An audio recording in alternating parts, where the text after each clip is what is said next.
এই জান্নাতে যদি আমরা যেতে চাই আর জাহান্নাম থেকে যদি আমরা বাঁচতে চাই, তাহলে আমাদেরকে দুটি কর্ম করতে হবে।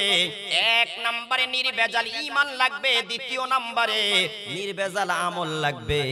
এই দুইটা জিনিস যদি আমরা অর্জন করতে পারি, আল্লাহ বলেন বান্দাকে আমার মরার পরে আমি আল্লাহ তোমাকে চিরসুখের জায়গা জান্নাতুল ফিরদাউস দান করব। বলি সুবহানাল্লাহ। আমার আল্লাহ বলেছেন ইন্নাল্লাযীনা আমানু ওয়া আমিলুস সলিহাতি কানাত লাহুম জান্নাতুল ফিরদাউসি নুজুলা। হে বান্দা, যদি তুমি কি করো? ঈমান আনো। ঈমান আনার পরে যদি তুমি নেক আমল করো, সৎ আমল করো, আমি আল্লাহ তোমাদের জন্য জান্নাতুল ফিরদাউস রেডি করে রাখছি, তৈরি করে রাখছি। হে আমার ভাইয়ারা, বন্ধুরা আমার, আল্লাহ বলেন সেই জান্নাতুল ফিরদাউসের মধ্যে আমি আল্লাহ সেদিন তোমাদেরকে মেহমানদারি করাবো। হে বান্দা, তোমরা সেদিন মেহমান হইবা, আমি আল্লাহ নিজেই তোমাদের মেজবান হব। চিল্লায়া বলি সুবহানাল্লাহ। ও আমার ভাইয়ারা, বন্ধুরা আমার, তাহলে বলেন তো সেই জান্নাতে যেতে হলে আমাদের কয়টা কর্ম করা লাগবে? একটু আওয়াজ দিয়ে বলেন, একটু মুসলমানের আওয়াজ দিয়ে বলেন না কয়টা। হে আমার ভাইয়ারা, বন্ধুরা আমার, আল্লাহ তাআলা যখন জান্নাত তৈরি করলেন, জান্নাত তৈরি করার পরে আল্লাহ তাআলা জিবরাইল আলাইহিস সালামকে বললেন, হে জিবরাইল, আমি আল্লাহ আমার ইমানদার বান্দা বান্দীদের জন্য জান্নাত তৈরি করেছি, এবার তুমি একটু যাও জান্নাতটা একটু পরিদর্শন করে আসো। আবু দাউদ শরীফের হাদিস আছে আন নবী হুরায়রা রাদিয়াল্লাহু তাআলা আনহু قال قال رسول الله صلى الله عليه وسلم لما خلق الله الجنة قال لجبريل اذهب فانظر إليها فذهب فنظر إليها। আল্লাহর নবীর সাহাবী আবু হুরায়রা রাদিয়াল্লাহু তাআলা আনহু বলেন, আল্লাহ তাআলা যখন জান্নাত তৈরি করলেন, জান্নাত তৈরি করার পরে আল্লাহ তাআলা জিবরাইলকে বললেন, জিবরাইল যাও যাও একটু জান্নাতটা পরিদর্শন করে আসো, জান্নাতটা একটু দেখে আসো। আল্লাহর কথা মতে জিবরাইল ফেরেশতা জান্নাত দেখতে গেলেন। যখন তিনি জান্নাত পরিদর্শন করলেন, জান্নাতের ভিতর দেখলেন, বাহিরে দেখলেন, আমার আল্লাহ জান্নাতটা কত সুন্দর করে সাজাইলেন, কত সুন্দর করে আল্লাহ জান্নাতটা বানাইলেন। আল্লাহর নবী স্পষ্ট ভাষায় জানিয়ে দিচ্ছেন, জান্নাতের একটা ইট হলো স্বর্ণের আর একটা ইট হলো রূপার। জান্নাতের ভিতরে কোনো কিছুর অভাব নাই, শান্তির অভাব নাই, খাওয়া দাওয়া ফলমূলের কোনো কিছুর অভাব নাই। ও ভাইয়ারা, বন্ধুরা আমার, জিবরাইল ফেরেশতা যখন জান্নাতটা দেখলেন, দেখে তিনি কি করলেন? খুশি হয়ে গেলেন, আনন্দিত হয়ে গেলেন। আল্লাহর দরবারে ফিরে এসে বলতে লাগলেন, আল্লাহ তোমার ইজ্জত ও জালালের কসম করে বলি, এই জান্নাতের কথা, জান্নাতের নিয়ামতের কথা যেই বান্দা শুনবে, যেই বান্দি শুনবে, সে পাগল পারা হয়ে যাবে জান্নাতে ঢোকার জন্য। কারণ আল্লাহ তাআলা স্পষ্ট ভাষায় জানিয়ে দিচ্ছেন, হে আমার বান্দারা বান্দিরা, আ'দাতুল ইবাদিয়াস সালিহিনা মা লা আইনুন রাআত ওয়ালা উযুনুন সামিয়াত ওয়ালা খাতারা আলা কলবি বাশার। আমি আমার নেককার বান্দা বান্দিদের জন্য এমন একটা জান্নাত তৈরি করে রেখেছি, যেই জান্নাতের নিয়ামত কোনোদিন কোনো চক্ষু দেখে নাই, যেই জান্নাতের নিয়ামত কোনোদিন কোনো কান শ্রবণ করে নাই, যেই জান্নাতের নিয়ামতের ব্যাপারে কোনোদিন কোনো অন্তর কল্পনা করে নাই। কথা বলেন ঠিক না বেঠিক? ভাইয়ারা আমার, বন্ধুরা আমার, জিবরাইল আলাইহিস সালাম জান্নাত দেখলেন, দেখে এসে আল্লাহকে বললেন, আল্লাহ যদি ২৫০০ মানুষ এই জান্নাতের কথা শুনে তারা জান্নাতে ঢোকার জন্য পাগল পারা হয়ে যাবে, যেই জান্নাতে যাওয়ার পরে কোনোদিন কর্ম করা লাগবে না, রান্না করে খাওয়া লাগবে না, যেই জান্নাতে যাওয়ার পরে কোনোদিন যৌবন শেষ হবে না, যেই জান্নাতে যাওয়ার পরে ওয়ালা ইয়াবলা সিয়াবুহুম, কোনোদিন মানুষের জামা কাপড় ময়লা হবে না, যেই জান্নাতে যাওয়ার পরে মুখ দিয়ে থুতু আসবে না, যেই জান্নাতে যাওয়ার পরে মানুষ কোনোদিন অসুস্থ হবে না, যেই জান্নাতে যাওয়ার পরে কোনোদিন পায়খানা করা লাগবে না, পেশাব করা লাগবে না। অপরদার আড়ালের মা, আজ আপনি দুনিয়াতে আছেন, দৈনিক আপনাকে ৩ বেলা রান্না করতে হয়, রান্না করার পূর্বে আপনাকে কত ধরনের কুটাকাটি করতে হয়, ঠিক না বেঠিক? কথা বলেন। অপরদার আড়ালের মা, যদি আল্লাহকে খুশি করে মরতে পারে, আল্লাহর গোলামি দাসত্ব করে যদি জান্নাতটা কামাই করে যাইতে পারে, আল্লাহর নবী স্পষ্ট ভাষায় জানিয়ে দিচ্ছেন ওই জান্নাতে যাওয়ার পরে আপনার রান্না করা লাগবে না, নাস্তা নিজের হাত দ্বারা তৈরি করা লাগবে না, গোসল করা লাগবে না। জান্নাতের ভিতরে ঘুম নাই, জান্নাতের ভিতরে কোনো কর্ম নাই, কৃষকরা কৃষিকাজ করা লাগবে না, চাকুরিজীবীরা চাকরি করা লাগবে না, ড্রাইভার যারা তাদের ড্রাইভিং করা লাগবে না। আল্লাহ বলেন মা তাস্তাহি আনফুসুকুম ওয়া লাকুম ফিহা মা তাদউন। বান্দা তোমার মুখ দ্বারা বলা লাগবে না আয় আল্লাহ এই মুহূর্তে আমার খাসির বুনা গোশত খেতে মনে চায়, আল্লাহ এই মুহূর্তে আমার কবুতরের বাচ্চার গোশত খেতে মনে চায়। আল্লাহ বলেন বান্দা তোমার জবান দ্বারা বলতে হবে না, শুধু মনে মনে কল্পনা করবা আমি আল্লাহ তোমার সামনে বুনা গোশত উপস্থিত করে দিব। হে আমার ভাইয়ারা বন্ধুরা আমার, জিবরাইল গেলেন জান্নাত দেখলেন, দেখে এসে আল্লাহকে মেসেজ দিলেন আল্লাহ এই জান্নাতের কথা যে শুনবে সে জান্নাতে যাওয়ার জন্য পাগল হয়ে যাবে, পাগল হয়ে যাবে, পাগল হয়ে যাবে।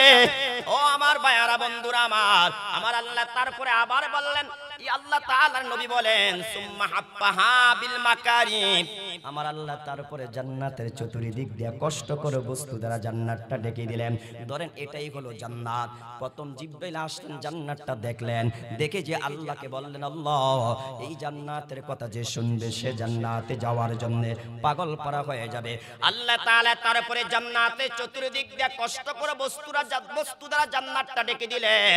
জান্নাতের চতুর্দিক দিয়ে নামাজের বিধান লাগিয়ে দিলেন, রোজার বিধান লাগিয়ে দিলেন, পর্দার বিধান লাগাইয়া দিলেন, যাকাতের বিধান আল্লাহ তাআলা লাগিয়ে দিলেন, হজের বিধান আল্লাহ তাআলা লাগিয়ে দিলেন। এবার আল্লাহ আবার বলে জিবরাইল এবার যাও একটা বার জান্নাতটা পরিদর্শন করে আসো। বলি সুবহানাল্লাহ। হে আমার ভাইয়ারা বন্ধুরা আমার, জিবরাইল ফেরেশতা আবার গেলেন জান্নাতটা দেখার জন্য। হে আমার ভাইয়ারা বন্ধুরা আমার, এবার যাওয়ার পরে দেখতে পাইলেন যদি জান্নাতে যেতে হয় সকালবেলা ঠান্ডা পানি দিয়ে ওযু করে নামাজ পড়া লাগবে, ঠিক না ঠিক কথা বলেন। জিবরাইল ফেরেশতা এবার যে দেখতে পাইলেন যদি জান্নাতে যেতে হয় তোমার উপর হজ ফরজ হইলে ওই টাকা কুরবানি দিয়ে হজ করা লাগবে, ঠিক না ঠিক কথা বলেন। তোমার উপর যাকাত ফরজ হইলে যাকাত আদায় করতে হবে, পর্দা করা লাগবে। আল্লাহ তাআলার আদেশ অনুযায়ী হালাল জিনিস খাইতে হবে, হারাম জিনিস খাওয়া যাবে না, আল্লাহর বিধান লঙ্ঘন করা যাবে না। আল্লাহ তাআলা জান্নাতের চতুর্দিক দিয়া কষ্ট করে বস্তু দ্বারা জান্নাতটাকে ডেকে দিলেন, পরিবেষ্টন করে দিলেন। এবার জিবরাইল ফেরেশতা যখন জান্নাতটা দেখলেন, দেখে এসে বলতে লাগলেন আল্লাহ এবার তোমার ইজ্জত ও জালালের কসম করে বলি আমার ভয় হয়, আমি জিবরাইলের ভয় হয়। এখন তো মনে হয় একটা মানুষও জান্নাতে যেতে পারবে না, কেননা মানুষ কষ্ট করে নামাজ পড়তে রাজি হয় না, মানুষ কষ্ট করে শীতের দিনে ঠান্ডা পানি দিয়ে ওযু বানাইতে রাজি হয় না, মানুষ টাকা পয়সা বিসর্জন দিয়ে যাকাত দিতে চাইবে না, ঠিক না ঠিক কথা বলেন। মানুষ টাকা পয়সা খরচ করে হজ করতে মক্কা মদিনায় যাবে না। জিবরাইল ফেরেশতা এসে বলে আল্লাহ তোমার বান্দারা এত কষ্ট করতে পারবে না, আমার মনে হয় এই কষ্ট স্বীকার করে তারা তোমার ইবাদত করবে না, আর তারা এই সুখের জায়গা জান্নাতও যেতে পারবে না, কথা ঠিক না ঠিক? তাহলে ভাইয়েরা আমার বন্ধুরা আমার কথা বুঝে থাকলে বলেন তো জান্নাতে যেতে হলে কষ্ট করা লাগবে কি লাগবে না ভাইয়েরা আমার? হে আমার ভাইয়েরা বন্ধুরা আমার, এই শীতের দিনে ফজরের নামাজ পড়া যে কত কষ্ট, যারা নামাজ পড়ে তারা জানে, ঠিক না ঠিক কথা বলেন। এই জন্য আল্লাহ নবী স্পষ্ট ভাষায় জানিয়ে দিচ্ছেন মান সাল্লাল বারদাইনি দাখালাল জান্নাহ। নবী বলেন যেই বান্দা বান্দি দুই ঠান্ডার নামাজের হেফাজত করবে মরতে দেরি আমার আল্লাহ তাদেরকে জান্নাত দিতে দেরি হবে না। বলি সুবহানাল্লাহ। একটা হলো আসরের নামাজ আর একটা হলো ফজরের নামাজ। আল্লাহর নবী বলেন এই দুই নামাজের হেফাজত যারা করবে তারা মরতে দেরি আল্লাহর জান্নাতে যেতে দেরি হবে না। সুবহানাল্লাহ।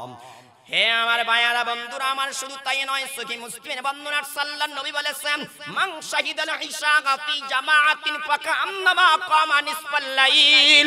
নবী বলেন যেই বান্দা ইশার নামাজ জামাতে আদায় করবে অর্ধরাত্রি পর্যন্ত দাঁড়ায়া তাহাজ্জুদ নামাজ পড়লে যেই সওয়াব পাইতো, আল্লাহ তাআলা ইশার নামাজ জামাতে পড়ার কারণে তার আমলনামা সেই পরিমাণ সওয়াব দিয়ে দিয়ে। বলি সুবহানাল্লাহ।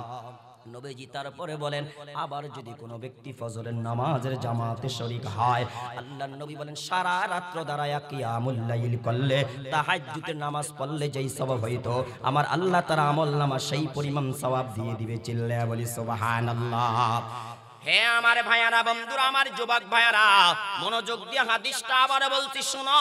যদি শুধুমাত্র ঈশার নামাজ আর ফজরের নামাজটা জামাতে পড়লে সারা রাত দাঁড়ায়া দাঁড়ায়া ইবাদতের সওয়াব পাওয়া যায়, তাহলে মধ্যখান দিয়ে যদি কেউ উঠে তাহাজ্জুদের নামাজ পড়ে তার কি পরিমাণ সওয়াব! সুবহানাল্লাহ, সুবহানাল্লাহ।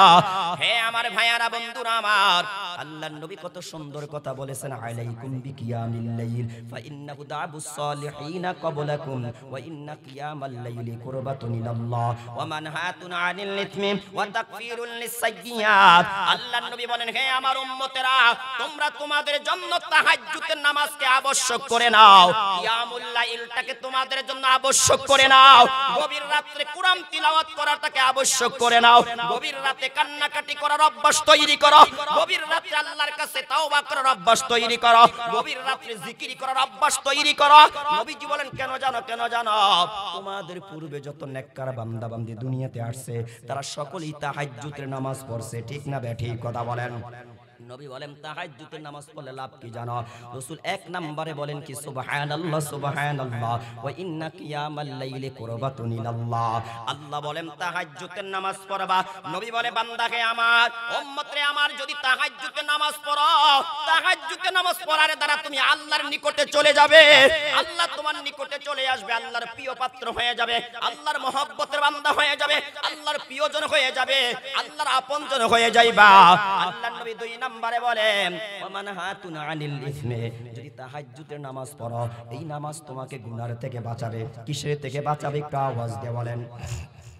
সবাই বলেন না কিসের থেকে বাঁচাইবে? ভাইয়ারা আমার, নবীজি বলেন, যদি তাহাজ্জুদের নামাজ পড়ো, এই তাহাজ্জুদের বরকত আল্লাহ গুনাহ থেকে বাঁচাইবে। এই তাহাজ্জুদের বরকতে আল্লাহ তাআলা দেশের বিরুদ্ধে ষড়যন্ত্র করার থেকে তোমাকে বাঁচাইবে। তাহাজ্জুদের নামাজ পড়লে চুরির থেকে বাঁচাইবে, তাহাজ্জুদের নামাজ পড়লে ডাকাতির থেকে বাঁচাইবে, তাহাজ্জুদের নামাজ পড়লে সন্ত্রাসী করার থেকে বাঁচাইবে, তাহাজ্জুদের নামাজ পড়লে চাঁদাবাজি করার থেকে বাঁচাইবে, তাহাজ্জুদের নামাজ পড়লে উলামায়ে কেরামের বিরুদ্ধে ষড়যন্ত্র চক্রান্ত করার থেকে বাঁচাইবে। তাহাজ্জুদের নামাজ পড়লে তোমাদেরকে উলামায়ে কেরামের বিরুদ্ধে মিথ্যা সাক্ষী দিয়ে, মিথ্যা মামলা দিয়ে জেলে ঢুকানো থেকে বাঁচাইবে, ঠিক না বেঠিক কথা বলেন? কিন্তু আমরা দেখতে পাই অনেক মানুষ রাত্রে নাকি 200 রাকাত তাহাজ্জুদের নামাজ পড়ে, এরা আবার উলামায়ে কেরামের বিরুদ্ধে ষড়যন্ত্র চক্রান্ত করে মিথ্যা মামলা দিয়ে যুগের পরে যুগ তাদেরকে জেলখানা বন্দী করে রাখে, ঠিক না বেঠিক কথা বলেন? হে আমার ভাইয়ারা, বন্ধুরা আমার, তাহলে বোঝা গেল এদের নামাজটা আল্লাহর জন্য হয় না, আল্লাহ রাসূলের তরিকা মতে হয় না। এরা তাহাজ্জুদের নামাজ পড়ে আর দিনের বেলা অ্যাড দিয়ে বেড়ায় মানুষকে খুশি করার জন্য, ঠিক না বেঠিক? আল্লাহর নবী বলেন, তাহাজ্জুদের নামাজ পড়বা, এক নম্বরে আল্লাহর প্রিয় বান্দা হয়ে যাইবা। তাহাজ্জুদের নামাজ পড়বা, এক নম্বরে আল্লাহর প্রিয় বান্দি হয়ে যাইবা। দুই নম্বরে গুনাহ থেকে বাঁচবা। তিন নম্বরে রাসূল বলেন, ওয়া তাকফিরুল লিসাইয়্যাত, তাহাজ্জুদের নামাজ পড়বা, আল্লাহ জীবনের গুনাহ মাফ করে দিবে। সুবহানাল্লাহ বলবেন না? গুনাহ নাই কার আছে? হাত তোলেন তো। একটু গরম চা পারলে দিয়েন কেন? বলেন না, গুনাহ নাই কার? আর কার কার গুনাহ আছে একটু হাত তোলেন তো চাই। নবী রাসূল ছাড়া কি আর কারো গুনাহ ছাড়া আছে কেউ? কথা বলেন না কেন? গুনাহ মুক্ত একমাত্র কারা? একটু আওয়াজ দিয়ে বলেন না, গুনাহ মুক্ত কারা? নবী রাসূলরা। নবী রাসূল ব্যতীত সকলেরই কি আছে? ভাই বলেন না, সকলেরই কি আছে? যারা পীর সাহেব তাদের মনে গুনাহ নেই। কথা বলেন না কেন? নাই। নবী রাসূল ব্যতীত পৃথিবীর প্রতিটি মানুষের কম কারো বেশ গুনাহ আছেই, গুনাহ হয়। কেউ কবিরা গুনাহ করে, কেউ সগীরা গুনাহ করে, কেউ বেশি করে, কেউ অল্প করে। কথা বলেন না কেন ভাইয়ারা আমার? তো আল্লাহর নবী বলেন, তোমরা যদি তাহাজ্জুদের নামাজ পড়ো, এই তাহাজ্জুদের নামাজের মাধ্যমে আল্লাহ তাআলা তোমাদের জীবনের গুনাহগুলো মাফ করে দিবে। গুনাহ মাফ করবে, শুধু তাই নয়, আল্লাহর নবী বলেন গুনার জায়গা আল্লাহ তাআলা সওয়াব দিয়ে তোমাদের সেই জায়গাটা পরিপূর্ণ করে দিবে। বলি সুবহানাল্লাহ। ভাই চা ঠান্ডা, পুরো শরবত, একটু গরম চা দেন ভাই। আল্লাহ নবী 4 নম্বরে বলেন, ওমাতরাদাতুল লিদাই আনিল জাসাদি। নবীজি বলেন 4 নম্বরে যারা তাহাজ্জুদের নামাজ পড়বে, আল্লাহ তাআলা তাদের শরীরটাকে বিভিন্ন রোগ ব্যাধি থেকে হেফাজত করবে। চিল্লায়া বলি সুবহানাল্লাহ। হে যুবক ভাইয়ারে চারটা কথা মনে রাখ। এক নম্বরে তাহাজ্জুদের নামাজ পড়বা, আল্লাহ তাআলার প্রিয় হইয়া যাইবা। দুই নম্বরে তাহাজ্জুদের নামাজ পড়বা, গুনাহ থেকে বাঁচতে পারবা। তিন নম্বরে তাহাজ্জুদের নামাজ পড়বা, গুনাহ মুক্ত হয়ে যাবে, গুনাহ মাফ হয়ে যাবে। চার নম্বরে তাহাজ্জুদের নামাজ পড়বা, আল্লাহ তাআলা তোমাকে বিভিন্ন রোগ ব্যাধির থেকে, কঠিন কঠিন রোগ ব্যাধির থেকে আল্লাহ তাআলা নিজ কুদরতি হাতে হেফাজত করবে। বলি সুবহানাল্লাহ। তাহলে বলেন তো ভাইয়ারা, আমার জান্নাতে যেতে হলে কষ্ট করা লাগবে কি লাগবে না? আমার পূর্বের হযরত জিহাদের ব্যাপারে চমৎকার কথা বলেছেন ভাইয়ারা আমার। জিহাদ এমন একটা আমল, জিহাদ এমন একটা আমল। হে যুবক ভাই, তুমি নামাজি হয়ে মারা যাইবা, জান্নাতে যাইবা সত্য। রোজাদার হয়ে মারা যাইবা, জান্নাতে যাইবা সত্য। হে আমার পর্দার আড়ালের মা বোনেরা, মনোযোগ দিয়ে কথাগুলো শ্রবণ করেন। আল্লাহর নবী কত সুন্দর কথা বললেন, আমরা নামাজ পড়ে মরলে জান্নাতে যাব, রোজাদার যারা তারাও জান্নাতে যাবে, হজ যারা করে তারাও জান্নাতে যাবে, উমরা যারা করে তারাও জান্নাতে যাবে, দান সাদাকা যারা করে তারাও জান্নাতে যাবে। কিন্তু আল্লাহর নবী বলেন, হে আমার উম্মতরা শুনো, ইন্নাল জান্নাতা তাহতা জিলালিস সুয়ুব। নবী বলেন এমন একটা আমল আছে, এমন একটা আমল আছে যে আমলটা করে মরতে দেরি আল্লাহর জান্নাতে যেতে দেরি হয় না। নবী বলেন সে আমলটার নাম হলো আল্লাহর পথে জিহাদ করা। ওয়াজাহিদু ফি সাবিলিল্লাহি বিআমওয়ালিকুম ওয়া আনফুসিকুম। যারা নিজের জীবন ও মাল দিয়ে আল্লাহর পথে জিহাদ করে, জান ও মাল দিয়ে আল্লাহর পথে জিহাদ করে, আল্লাহ বলেন মরতে দেরি, তোরা আমার জান্নাতে ঢুকতে দেরি হবে না। বলি সুবহানাল্লাহ।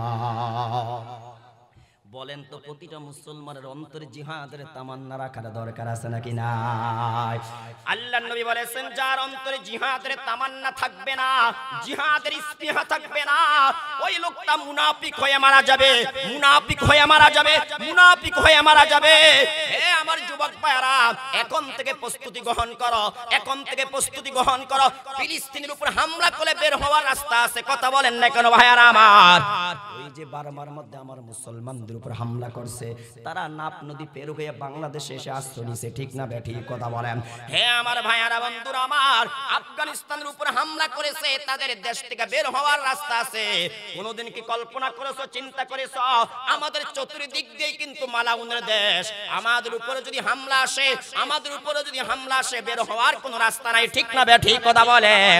এই জন্য এখন থেকে প্রস্তুত হও, এখন থেকে প্রস্তুতি গ্রহণ করো। গুনার কাজ ছেড়ে দাও, গুনার কাজ ছেড়ে দাও, মোবাইলের গুনাহ ছাড়ো, রাত্র অন্ধকারে গুনাহ ছাড়ো, জিনা ব্যভিচারের গুনাহ ছাড়ো। হে আমার যুবক ভাইরা, এখনই সময়, এখনই সময়, আর দেরি করা যাবে না। আল্লাহর পথের সৈনিক হিসাবে আমাদেরকে প্রস্তুতি নিতে হবে, ঠিক না বেঠিক কথা বলেন? গুনাহ করা যাবে না, গুনাহ করা যাবে না। ইমানদার গুনাহ করলে ঈমান কি হয়ে যায়? দুর্বল হয়ে যায়। আর ইমানদার যখন নেক আমল করে তখন তাদের ঈমান বাড়তে থাকে, কথা ঠিক না বেঠিক? ভাইরা আমার, বন্ধুরা আমার, আল্লাহ তাআলা জিবরাইলকে বললেন, যাও জান্নাতটা আর একবার দেখে আসো। এবার গেলেন, যে দেখলেন জান্নাতের চতুর্দিক দিয়ে কষ্টকর বিষয় আল্লাহ লাগিয়ে দিলেন। এবার জিবরাইল এসে বলে, আল্লাহ তোমার ইজ্জত ও জালালের কসম করে বলি, এই জান্নাতে কেউ যেতে পারবে না, কেননা মানুষ কষ্ট করে ইবাদত করবে না, তাহলে তারা জান্নাতে যেতে পারবে না, ঠিক না বেঠিক? তাহলে বলেন তো, জান্নাতে যেতে হলে কি করা লাগবে? কি করা লাগবে? আওয়াজ দিয়ে বলেন। আচ্ছা, হজ করতে গেলে কষ্ট আছে কিনা? কথা বলেন না, আছে কিনা? যারা আসলে হজ করতে গেছেন সত্য করে জবাব দিবেন তো, আসলে হজ করতে গেলে কি কষ্ট কম হয় না বেশি হয়? কি ভাই কথা বলেন না, কম হয় না বেশি হয়? একটু আওয়াজ দিয়ে বলেন, কম না বেশি? কি পরিমাণ কষ্ট যারা হজ করতে গেছে তারাই শুধু বলতে পারবে, কথা বলেন না কেন ভাইয়ারা আমার?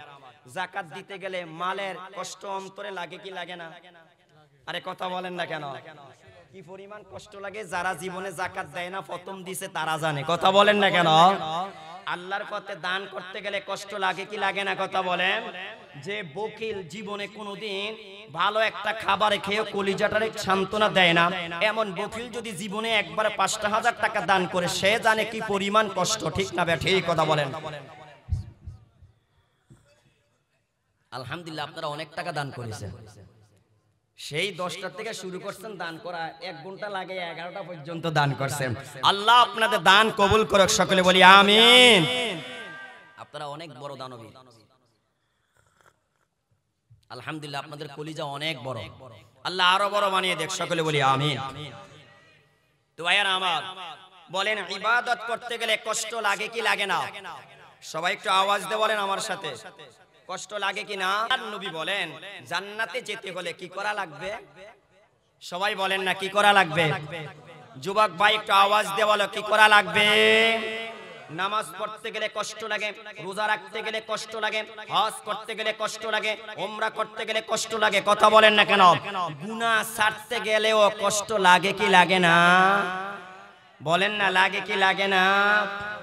যারা আমরা অবৈধ সম্পর্কের মধ্যে জড়িয়ে আছি, এই মুহূর্তে যদি বলা হয় আমরা তওবা করব আর আমরা পিছনের দিকে তাকাবো না, পিছনের দিকে যাব না, প্রেমিকার সাথে কথা বলবো না, অবৈধভাবে সম্পর্ক রাখবো না, মোবাইলে কথা বলবো না, হোয়াটসঅ্যাপে মেসেজ দিব না, ইমুতে মেসেজ দিব না, কথা বলবো না, বিভিন্ন ধরনের অশ্লীল ছবি নোংরা ছবি আমরা দেখবো না, বলেন তো কষ্ট লাগবে কি লাগবে না? কি রে ভাই একটু আওয়াজ দিয়ে বলেন না লাগবে কি লাগবে না? তাহলে জান্নাতে যেতে হলে কি করা লাগবে? আওয়াজ দিয়ে বলেন সবাই কি করা লাগবে? ভাইয়ারা আমার, বন্ধুরা আমার, আল্লাহর নবী তারপরে কি বলে মনোযোগ দিয়ে শুনেন। নবীজি বলেন তারপরে আল্লাহ তাআলা জাহান্নাম তৈরি করলেন। জাহান্নাম তৈরি করার পরে আল্লাহ তাআলা জিবরাইলকে বললেন, জিবরাইল যাও যাও একটু জাহান্নামটা দেখে আসো, জাহান্নামটা পরিদর্শন করে আসো। জিবরাইল ফেরেশতা গেলেন, জাহান্নামটা দেখলেন, জাহান্নামের সাপ বিচ্ছু দেখলেন, পোকামাকড় দেখলেন, জাহান্নামীদের পোশাক দেখলেন, জাহান্নামীদের খাবার দেখলেন, জাহান্নামীদের পানীয় বস্তুগুলা দেখলেন। হে আমার ভাইয়ারা, বন্ধুরা আমার, জিবরাইল ফেরেশতা জাহান্নামের দৃশ্য দেখে তার কলিজা শুকিয়ে যাচ্ছে। দৌড়ি আল্লাহর কাছে এসে বলে, আল্লাহ তোমার ইজ্জত ও জালালের কসম করে বলি, এই জাহান্নামের কথা যে শুনবে, এই জাহান্নামের শাস্তির কথা যে শুনবে, এই জাহান্নামের সাপ বিচ্ছুর কথা যে শুনবে, এই জাহান্নামীদের খাবারের কথা যে শুনবে, এই জাহান্নামীদের পানীয় বস্তুর কথা যে শুনবে, আল্লাহ সেই জাহান্নাম থেকে পালানোর চেষ্টা করবে। চিল্লায়া বলি সুবহানাল্লাহ। আমার আল্লাহ তারপরে কি করছে জানেন? নবীজি বলেন সুম্মা হাব্বাহা বিশহাওয়াত। তারপরে আল্লাহ তাআলা জাহান্নামের চতুর্দিক দিয়ে মানুষের মনের কুপবিত্রি দ্বারা জাহান্নামটাকে ডেকে দিলেন, পরিবেষ্টন করে দিলেন। জাহান্নামের চতুর্দিক দিয়ে আল্লাহ জিনাকে লাগাইয়া দিলেন। হে আমার ভাইয়ারা, বন্ধুরা আমার, জাহান্নামের চতুর্দিক দিয়ে আল্লাহ তাআলা গান বাদ্য লাগিয়ে দিলেন। জাহান্নামের চতুর্দিক দিয়ে আল্লাহ তাআলা সুদের বিধান, ঘুষের বিধান, আল্লাহ তাআলা জুলুমের বিধান, জিনার বিধান লাগাইয়া দিলেন। জিবরাইল ফেরেশতাকে আল্লাহ তারপরে বলে, জিবরাইল যাও আর একটা বার একটু জাহান্নামটা দেখে আসা। এবারে জিবরাইল ফেরেশতা গেলেন, যাওয়ার পরে বলতে লাগলেন, আল্লাহ যখন জাহান্নামটা দেখলেন, জাহান্নামের চতুর্দিক দিয়ে আল্লাহ তাআলা মানুষের মনে যা চায়, মানুষের মনে যা করতে চায়, মানুষের মন চায় জিনা ব্যভিচার করতে, মানুষের মন চায় বেপরদা হয়ে হাঁটতে, পুরুষদের মন চায় বেগানা নারীদেরকে দেখে দেখে চোখ দ্বারা মজা লইতে। ঠিক না বেঠিক কথা বলেন? হে আমার ভাইয়ারা, বন্ধুরা আমার, জিবরাইল ফেরেশতা যখন দ্বিতীয়বার জাহান্নামটা দেখতে গেলেন, যখন তিনি জাহান্নামটা পরিদর্শন করলেন, পরিদর্শন করে এসে আল্লাহকে বলে, আল্লাহ তোমার ইজ্জত ও জালালের কসম করে বলি, আমার ভয় হয় এই জাহান্নাম থেকে কেউ বাঁচতে পারবে না। আল্লাহ বলেন, জিবরাইল কেন, ব্যাপার কি, কারণটা কি? জিবরাইল আলাইহিস সালাম বলে, আল্লাহ মানুষ চায় রাতারাতি দুর্নীতি করে ধনী হইতে। ঠিক না বেঠিক কথা বলেন? মানুষ চায় সুদের কারবার করে রাতারাতি ধনী হইতে, মানুষ চায় ঘুষের কারবার করে রাতারাতি ধনী হইতে। আমার দেশে এমন কিছু নেতা নেত্রী আছে, ও আমার ভাইয়ারা, বন্ধুরা আমার, নেতা হওয়ার পূর্বে সে এক জোড় ভালো জুতাও পরতে পারে না, কিন্তু নেতা হওয়ার পরে বছরের মাথায় সে বিশাল এক বিল্ডিং দালান কোঠার মালিক হয়ে যায়। ঠিক না বেঠিক? জিবরাইল ফেরেশতা বলে, আল্লাহ মানুষের মন চায় অবৈধভাবে টাকা ইনকাম করতে, মানুষের মন চায় অবৈধভাবে নারীদেরকে উপভোগ করতে, মানুষের মন চায় অবৈধভাবে সম্পদ ভোগ করতে। আল্লাহ তারা মনের সাথে জিহাদ করে পারবে না, তাই তারা জাহান্নাম থেকে বাঁচতে পারবে না।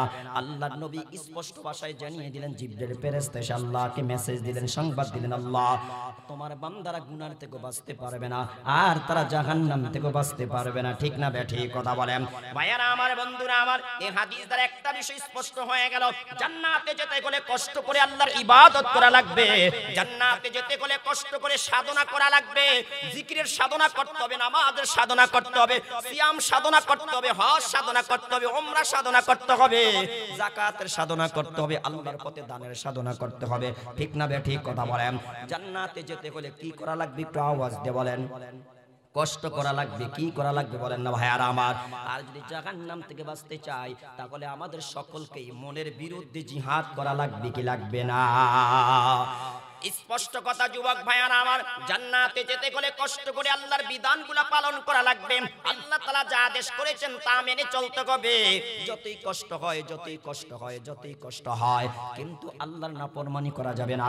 আর যদি জাহান্নাম থেকে বাঁচতে চাই তাহলে আমাদেরকে শত কষ্ট হলেও গুনার কাছ থেকে দূরে থাকা লাগবে। ঠিক না ঠিক? হে যুবক ভাইয়ারা, বন্ধুরা আমার, শুধু একটা হাদিস আপনাদেরকে শুনাই, জাহান্নাম কত ভয়ঙ্কর জায়গা, জাহান্নাম কত ভয়ঙ্কর জায়গা। এখানে ধরেন আপনাদের মধ্যে একজন লোক আছে যার টাকার অভাব নাই, পয়সার অভাব নাই, ধন দৌলতের অভাব নাই, বাড়ি গাড়ির অভাব নাই। যখন যা মনে চায় তা খেতে পারে, যখন যা মনে চায় তা পড়তে পারে, যখন যা পান করতে মনে চায় পান করতে পারে। এখন মনে চাইছে আমেরিকা যাবে, যাইতে পারে। এখন মনে চাইছে সৌদি আরব যাবে, যেতে পারবে। হে আমার ভাইয়ারা, বন্ধুরা আমার, বিশাল বিশাল দালান কোটার মালিক, টাকার অভাব নাই, পয়সার অভাব নাই, ভালো ভালো জামা কাপড় পরিধান করে, দামি দামি খাবারে খায়, দামি দামি গাড়ি দিয়ে আসে, কি করে ভ্রমণ করে। আল্লাহর নবী বলেন, এমন একজন ধনী মানুষকে, এমন একজন সুখী মানুষকে, এমন একজন সুখী প্রিয় মানুষকে আল্লাহ তাআলা কিয়ামতের ময়দানে ফেরেশতাদেরকে বলবে, ও ফেরেশতারা, তোমরা একটা মুহূর্তের জন্য তাকে একটু জাহান্নামে ঢুকাও, জাহান্নামে একটা সুবাইন্না দাও, তারপরে তাকে একটু বের করো। চিল্লায়া বলি না আউযুবিল্লাহ। আমি বলি না ভাইয়ারা আমার, মুসলিম শরীফের হাদিস আছে, আনাস বিন মালিক রাদিয়াল্লাহু তাআলা আনহু বলেন, আল্লাহর নবী বলেছেন, ইউতাবিয়া নামি আহলিদ দুনিয়া মিন আহলিন নারি ইয়াউমাল কিয়ামাহ ফায়ুসবাগু ফিন নারি সাবগা। আল্লাহর নবী বলেন, এই দুনিয়াতে যেই মানুষটা সবচাইতে সুখের জীবন যাপন করেছিল, স্ত্রীর অভাব ছিল না, ধনের অভাব ছিল না, বাড়ির অভাব ছিল না, গাড়ির অভাব ছিল না, খাবারের অভাব ছিল না, পোশাকের অভাব ছিল না, খাট পালঙ্কের অভাব ছিল না, এক কথায় কোনো অভাব সে তার জীবনে দেখে না, কোনো অশান্তি কোনোদিন ভোগ করে না। কিন্তু সে আল্লাহকে মানে না, রাসূলকে মানে না, আল্লাহর পথে চলে না, আল্লাহর পথে সংগ্রাম করে না, আল্লাহর উপর ঈমান আনে না, পরকালের উপর ঈমান আনে না। আল্লাহর নবী বলেন, এই সব চাইতে সুখী মানুষটাকে আল্লাহ তাআলা বলবেন, এক মুহূর্তের জন্য জাহান্নামে একটা সুবাইন্না দাও। কি দাও? সুবাইন্না বুঝেন না? ফায়ুসবাগু ফিন নারি সাবগা। গোসল করতে গেলে, দুই চারজন একসাথে গোসল করতে গেলে দুষ্টামি করে একজন আরেকজনকে পানির নিচে সুবাইন্না দেয়। কথা কয় না? দেয় না? একটু কথা বলেন না, দেয় না? হাদিসে এই শব্দটা বলা হয়েছে, ফায়ুসবাগু ফিন নারি সাবগা। তার একটা সুবাইন্না দাও শুধু জাহান্নামে। কয়টা সুবাইন্না বলেন না? কয়টা? আল্লাহ তাআলা বলবে, ফেরেশতারা আমার, তাকে এক মুহূর্তের জন্য জাহান্নামে ঢুকাও আর বের করে ফেলো। জাহান্নামে শুধু ঢুকাইল আর বের করে ফেলল। বের করার পরে এবার আমার আল্লাহ নিজেই তাকে প্রশ্ন করে, সুম্মা ইউকালু ইয়া ইবনা আদম হাল রাআইতা খায়রান কাত্তু হাল মাররা বিকা নাঈমুন কাত্তু ফায়াকুলু লা ওয়াল্লাহি ইয়া রাব্বি। হে আমার যুবক ভাইরা, এই লোকটাকে যখন জাহান্নামে ঢুকাইল আর বের করে ফেলল, বের করার পরে আমার আল্লাহ তাকে প্রশ্ন করবে, হে বান্দা, দুনিয়াতে থাকতে তুমি কোনোদিন সুখ ভোগ করেছো কিনা, আনন্দ ভোগ করেছো কিনা, দামি দামি খাবার খেয়েছো কিনা, দামি পোশাক পরিধান করছো কিনা, দামি গাড়িতে চলছো কিনা, ভালো ভালো উন্নত মানের পোশাক তুমি পরিধান করছো কিনা? ওই বান্দা আল্লাহকে কসম করে বলবে, আল্লাহ, তোমার কসম করে বলি, তোমার ইজ্জত জালালের কসম করে বলি, দুনিয়ার জীবনে আমি কোনোদিন সুখ শান্তি ভোগ করি নাই। চিল্লায়া বলি না আউযুবিল্লাহ। যুবক ভাইয়ারা আমার, একটাবার চিন্তা করে দেখো, সারাটা জীবন সুখে কাটাইলো, দামি দামি খানা খাইলো, দামি দামি পোশাক পরলো, দামি দামি গাড়ি পরিধান করলো, কোনোদিন অশান্তি ভোগ করে না, দুঃখ কষ্ট পেরেশানি কোনোদিন তাকে পায় না। এই লোকটা জাহান্নামে ঢুকতে দেরি, দুনিয়ার সব সুখের কথা বলতে দেরি হয় না। এটার নামই হলো জাহান্নাম, এটার নামই হলো জাহান্নাম। হে আমার যুবক ভাইয়ারা, একটাবার ভেবে দেখো জাহান্নাম কত ভয়ঙ্কর জায়গা, কত ভয়ঙ্কর জায়গা, কত ভয়ঙ্কর জায়গা। এই জাহান্নাম থেকে বলেন বলেন তো আমাদের বাঁচার দরকার আছে নাকি নাই? দুনিয়ার জেলখানা এটা তো অনেক ভালো, অনেক ভালো। এই জেলখানায় গেলে তো দৈনিক 3 বেলা খাবার পাওয়া যায়, ঠিক না বেঠি কথা বলেন? একটু ঘুমানো যায়, একটু উপভোগ করা যায়, একটু আনন্দ করা যায়, একটু রেস্টে থাকা যায়, কথা বলেন না কেন ভাইয়ারা আমার?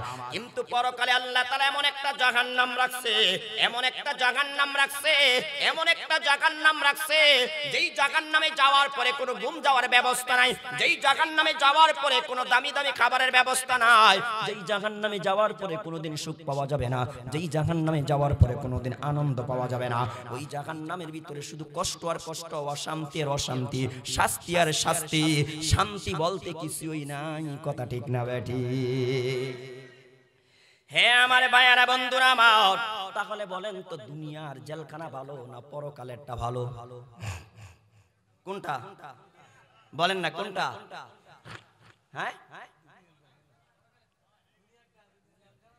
দুনিয়ারটা ভালো, পরকালের চাইতে দুনিয়ারটা কি, কথা বলেন না কেন ভালো? কেন আল্লাহ রাসূল স্পষ্ট ভাষায় বলেছেন, আদ দুনিয়া সিজনুল মুমিনি ওয়া জান্নাতুল কাফির। আল্লাহ রাসূল বলেছেন দুনিয়াটা ঈমানদারের জন্য জেলখানা, আর বেঈমান যারা, পাপিষ্ট যারা, তাদের জন্য দুনিয়াটা হলো বালাখানা, জান্নাতের বাগান, ঠিক না বেঠি কথা বলেন? হে আমার ভাইয়ারা বন্ধুরা আমার, এই জাহান্নামে কারা যাবে? আল্লাহ বলেছেন ইন্না জাহান্নামা কানাত মিরসাদা লিত্তাগিনা মাআবা লাবিসিনা ফিহা আহকাবা। আল্লাহ বলেছেন শুনো শুনো, জাহান্নাম ওত পেতে বসে আছে, জাহান্নাম অপেক্ষা করতেছে, জাহান্নাম অপেক্ষায় আছে কাদের জন্য?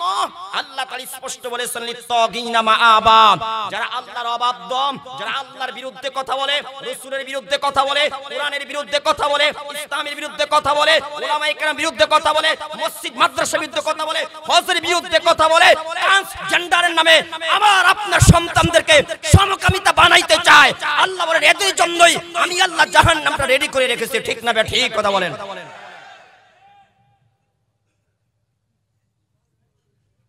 জাহান্নামের মধ্যে কোনো নামাজি মানুষ যাবে? হ্যাঁ, নামাজিও কিছু যাবে, যারা মানুষকে দেখানোর জন্য নামাজ পড়ছে। কি ভাই কথা বলেন না কেন? তাই ভাইয়ারা আমার বন্ধুরা আমার, একটাবার চিন্তা করে দেখেন, যেই জাহান্নামে ঢুকতে দেরি দুনিয়ার সমস্ত সুখের কথা বলতে দেরি হয় না। এবার আসেন দ্বিতীয় নম্বরে আল্লাহ রাসূল কি বলে শুনেন, ওয়ায়ুতা বি আশাদ্দিন নাসি বুসান ফিদ দুনিয়া মিন আহলিল জান্নাহ। নবীজি বলেন অপরদিকে আল্লাহ তাআলা একজন জান্নাতীর ব্যাপারে আদেশ করা হবে, ও ফেরেশতারা তোমরা তাকে একটু এক মুহূর্তের জন্য জান্নাতে ঢুকাও। ওই মানুষটার পরিচয় কি? আল্লাহর নবী বলেন দুনিয়াতে থাকতে ভালো একটা খাবার খেতে পারে না, ভালো একটা পোশাক পরতে পারে না, ভালো একটা বিছানায় শুইতে পারে না, ভালো একটা গাড়ি ব্যবহার করতে পারে না, সারাটা জীবন কষ্টে গেছে, দুঃখে গেছে, পেরেশানিতে গেছে। কিন্তু ভাইয়ারা আমার বন্ধুরা আমার, যতই দুঃখ, যতই কষ্ট, যতই পেরেশানি, যতই টেনশন ছিল, যতই অভাব ছিল, কিন্তু আল্লাহকে বলে না। ফজরের সময় আযান দিতে দেরি মসজিদে যেতে দেরি হয় না, জোহরের সময় আযান দিতে দেরি মসজিদে যাইতে দেরি হয় না, আসরের সময় আযান দিতে দেরি মসজিদে যাইতে দেরি হয় না, মাগরিবের সময় আযান দিতে দেরি মসজিদে যাইতে দেরি হয় না, এশারের সময় আযান দিতে দেরি মসজিদে যাইতে দেরি হয় না। যতই অভাব তারপর ঘুষ খায় না, যতই অভাব তারপর সুদ খায় না, যতই অভাব তারপর হারাম খায় না, যতই অভাব পরের সম্পদ মেরে খায় না, আল্লাহর হুকুম মতো দুনিয়ার জীবনটা চালাইছে। আল্লাহ রাসূল বলেন এমন একটা দুঃখী মানুষকে জান্নাতে ঢুকাইবে আর বের করে ফেলবে। বের করার পরে আমার আল্লাহ প্রশ্ন করে, বান্দা দুনিয়াতে থাকতে তুমি কোনো অশান্তি ভোগ করছো কিনা, কোনো টেনশন পেরেশানি ভোগ করছো কিনা, কোনো অভাব অনটন দেখছো কিনা? এই বান্দা আল্লাহর সাথে কসম করে বলবে, আল্লাহ তোমার ইজ্জত ও জালালের কসম করে বলি দুনিয়ার জীবনে আমি কোনোদিন অশান্তি ভোগ করি নাই। চিল্লায়া বলি সুবহানাল্লাহ। ও যুবক ভাইয়ারা, একটাবার চিন্তা করে দেখো, দুনিয়ার জীবনে কষ্ট আর কষ্ট, কষ্ট আর কষ্ট, অভাব আর অভাব, অভাব আর অভাব। কোনোদিন ভালো একটা খাবার খেতে পারে না, গরুর গোশত খেতে পারে না, খাসির গোশত খেতে পারে না, কিন্তু আল্লাহকে কোনোদিন বলে না, আল্লাহর বিরুদ্ধে কোনোদিন কথা বলে নাই। এই লোকটা জান্নাতে ঢুকতে দেরি, বের হওয়ার সাথে সাথে আল্লাহকে বলে, আল্লাহ দুনিয়াতে আমি কোনো কষ্টই ভোগ করি নাই। যেই জান্নাতে ঢুকার সাথে সাথে দুনিয়ার সারা জীবনের কষ্ট ভুলে যায়। একটাবার চিল্লায়া মুসলমানের আওয়াজ দিয়ে বলবেন, সেই জান্নাত আসলে সুখের জায়গা নাকি দুঃখের জায়গা? বলেন সুখের জায়গা না দুঃখের জায়গা? কি ভাই একটু আওয়াজ দিয়ে বলেন না, সুখের জায়গা না দুঃখের জায়গা? তো সেই জান্নাতে যেতে কি আমরা রাজি আছি? কথা বলেন না সবাই, যে কথা বলেন না, রাজি আছি? কারা কারা জান্নাতে যেতে রাজি? দুইটা হাত তুলে দেখান তো। আল্লাহ আমাদের কবুল করুক, সকলে বলি আমিন। আর কারা কারা জাহান্নামে যেতে রাজি? দুইটা হাত তুলে দেখান। কেউ যাইতে, হ্যাঁ জাহান্নামে যাইতে কেউ রাজি না, কিন্তু জাহান্নামের কর্ম ছাড়তেও আমরা রাজি না। কি কথা বলেন না কেন? একদিক দিয়ে বলি জান্নাতে যেতে চাই, কিন্তু জান্নাতের আমল করতে চাই না। আরেক দিক দিয়ে বলি জাহান্নাম থেকে বাঁচতে চাই, কিন্তু জাহান্নামের কর্ম ছাড়তে আমরা কি নয়। হে যুবক ভাইয়েরা আমার, জাহান্নাম কত ভয়ঙ্কর জায়গা।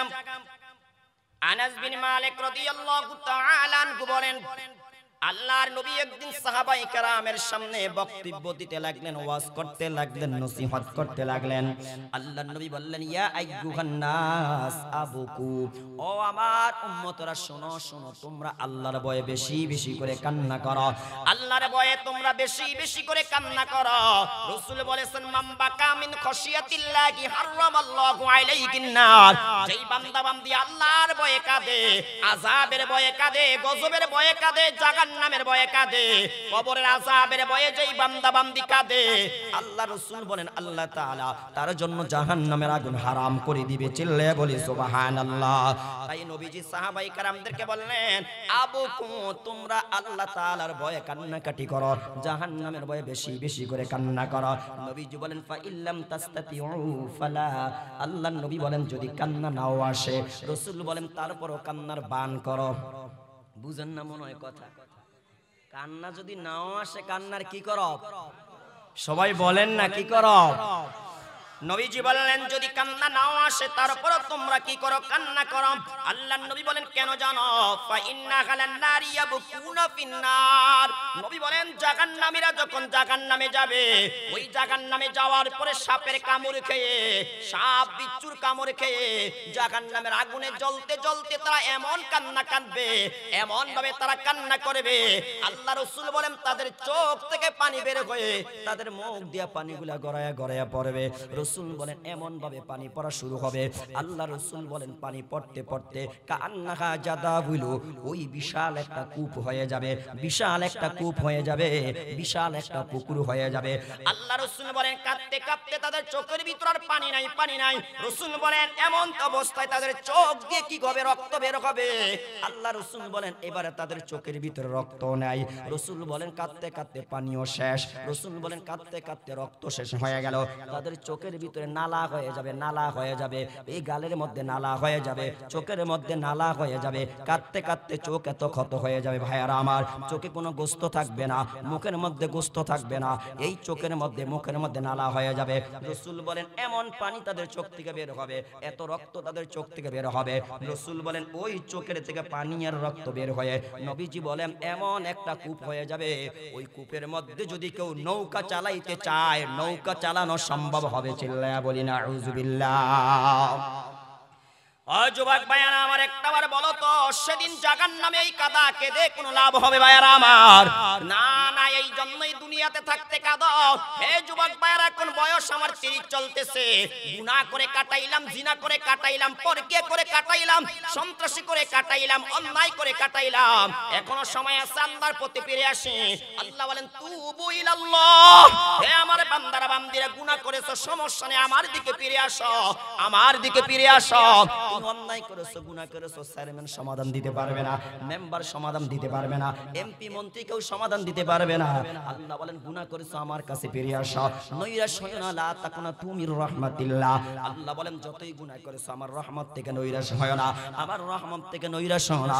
আল্লাহ বলেন আমার দিকে ফিরে আসো, আমার দিকে ফিরে আসো, খাঁটি দিলে তওবা করো, আমি আল্লাহ তোর জীবনের সব গুনাহ মাফ করে সেই গুনাহের জায়গায় সওয়াব দিয়ে পরিপূর্ণ করে দিব। তাহলে বলেন তো গুনাহ করা যাবে? একটু আওয়াজ দিয়ে বলেন না গুনাহ করা যাবে? তাহলে বলেন তো গুনাহ করব নাকি গুনাহ ছাড়ব? হে আমার ভাইয়ারা বন্ধুরা আমার, যদি গুনাহ করে মারা যাই, কবরের মধ্যে যাই, তাহলে আমাদের শাস্তির কোনো অভাব হবে না, শাস্তির কোনো শেষ হবে না। একের পরে এক শাস্তি আল্লাহ তাআলা দিতেই থাকবে, একের পরে এক শাস্তি আমাদের কবরের মধ্যে আসতেই থাকবে। হে আমার যুবক ভাইয়ারা বন্ধুরা আমার, গুনাহ করে যদি আমরা কবরের মধ্যে যাই, কবরে যাওয়ার পরে যখন আমাদেরকে তিনটা প্রশ্ন করা হবে, মার রব্বুকা, গুনাহগার বলবে হা হা লা আদরি, আমি জানি না রবকে। দ্বিতীয়বার প্রশ্ন করবে তোমার ধর্ম কি, বলবে আমি জানি নাই। তৃতীয়বার প্রশ্ন করবে তোমার নবীকে, সেও বলবে জানি না। এবার আমার আল্লাহ আরশ আজিম থেকে আওয়াজ দিয়ে বলবে, হে ফেরেশতারা শোনো, আঙ্কা জবাব দি, আমার বান্দা মিথ্যা বলেছে, দুনিয়াতে থাকতে আমাকে রব হিসাবে মানে না, দুনিয়াতে থাকতে আমার ধর্ম ইসলামকে মানে না, দুনিয়াতে থাকতে আমার নবী মুহাম্মদের আদর্শ মানে না। আল্লাহ তাআলা আরশ আজিম থেকে আওয়াজ দিয়ে বলবে, ফাআফরিশুহু মিনান নার ওয়া আলবিসুহু মিনান নার ওয়াফতাহু লাহু বাবান ইলান নার। আল্লাহ তাআলা বলবে, ও ফেরেশতারা, এবার তোমরা তার কবরের ভিতরে জাহান্নামের বিছানা বিছায়া দাও। চিল্লায়া বলেন নাউযুবিল্লাহ। যদি তিনটা প্রশ্নের জবাব আমরা কবরে যে দিতে না পারি যুবক ভাইয়ারা আমার, আল্লাহর নবী বলেন এক নম্বরে কবরের ভিতরে জাহান্নামের বিছানা বিছিয়ে দেওয়া হবে, আগুনের বিছানা বিছিয়ে দেওয়া হবে। দুই নম্বরে রাসূল বলেন কি করা হবে জানো, ওয়া আলবিসুহু মিনান নার, আমার আপনার শরীরের মধ্যে জাহান্নামের পোশাক পরিধান করিয়ে দেওয়া হবে। যুবক ভাই একটাবার চিন্তা করো, আগুনের পোশাক, জাহান্নামের পোশাক এই কবরের ভিতরে আমার আপনাকে পরিয়ে দেওয়া হবে। যদি কয় প্রশ্নের জবাব দিতে না পারি, আওয়াজ দিয়ে বলেন, আরো জোরে বলেন না কয়টা? আল্লাহ নবী তিন নম্বরে বলেন, আফতাকু লাহু বাবান ইলান নার, তৃতীয় নম্বরে জাহান্নামের দিকে একটা দরজা করে দেওয়া হবে। ওই দরজা দিয়ে জাহান্নামের উত্তপ্ত হাওয়া আসতে থাকবে, ওই দরজা দিয়ে জাহান্নামের সাপ বিচ্ছু তোমার আমার কবরে আসবে, ওই দরজা দিয়ে তোমার আমার কবরের ভিতরে জাহান্নামের আযাব আসতে থাকবে। ও যুবক ভাই একটাবার জবাব দাও, কোন হাদিসের মধ্যে আসছে 70 থেকে 99টা সাপ গুনাহগারের কবরে, বেনামাজির কবরে, সুদখোরের কবরে, ঘুষখোরের কবরে, জিনাখোরের কবরের মধ্যে আসবে। যুবক ভাই একটাবার চিন্তা করো, তোমার আমার এই 3.5 বডির ভিতরে একসাথে যদি 70টা সাপ কামড়ানো শুরু করে, একসাথে যদি 99টা সাপ চতুর্দিক থেকে কামড়াইতে থাকে, একটাবার জবাব দাও, এক টুকরা গোস্ত করে তাদের ভাগে পড়বে? তাহলে বলেন তো আমাদের দুনিয়াতে আল্লাহকে ভয় করে চলা দরকার আছে নাকি নাই? তাই গুনাহ করা যাবে না, গুনাহ নিয়ে মৃত্যুবরণ করা যাবে না, গুনাহ নিয়ে কবরে যাওয়া যাবে না। যদি গুনাহ নিয়ে কবরে যাই, তাহলে ফেরেশতারা প্রশ্ন করলে জবাব দিতে পারবো না, রবকে প্রশ্ন করবে জবাব দিতে পারবো না, দিন কি প্রশ্ন করবে জবাব দিতে পারবো না, নবীকে প্রশ্ন করবে জবাব দিতে পারবো না। তখন আমার আপনার কবরের ভিতরে 5টা তিরস্কার হবে, 5 প্রকারের শাস্তি হবে। 1 নম্বর আগুনের বিছানা, 2 নম্বরে আগুনের পোশাক, 3 নম্বরে জাহান্নামের দিকে একটা দরজা করে দেওয়া হবে। 4 নম্বরে আল্লাহ নবী বলেছেন, ওয়ায়ুকাইয়াদু লাহু আমা, আল্লাহ রাসূল বলেন তার কবরের মধ্যে একজন অন্ধ ফেরেশতা নিযুক্ত করে দেওয়া হবে। ওই অন্ধ ফেরেশতার হাতের মধ্যে থাকবে লোহার হাতুড়ি। বলেন কিসের হাতুড়ি ভাইয়ারা আমার? আরো জোরে বলেন না কিসের হাতুড়ি ভাইয়ারা আমার? ওই অন্ধ ফেরেশতার হাতের মধ্যে লোহার হাতুড়ি থাকবে। কিসের হাতুড়ি সবাই বলেন? আরো জোরে বলেন না কিসের হাতুড়ি ভাইয়ারা আমার? হে আমার যুবক ভাইয়ারা, এই অন্ধ ফেরেশতা আমাকে তোমাকে লোহার হাতুড়ি দিয়ে আঘাত করবে। রাসূল বলেন আঘাত করতে দেরি 70 গজ মাটির নিচে যেতে দেরি হবে না, আবার আমাকে তোমাকে উঠানো হবে, আবার আঘাত করা হবে। এবার প্রশ্ন জাগতে পারে, সে আমাকে মারবে লোহার হাতুড়ি দিয়া, অন্ধ হবে কেন? ব্যাপার কি? কারণটা কি? ও যুবক ভাইরা, তোমরা যারা স্কুলে পড়ো, যারা মাদ্রাসায় পড়ো, অন্যায় করলে পড়া না পারলে স্যারে যখন আমাদেরকে মারতো, মারার পরে যখন আমাদের মারার জায়গার মধ্যে একটু ডলা দিতাম, তখন বলেন তো মায়া ভালো লাগে কিনা?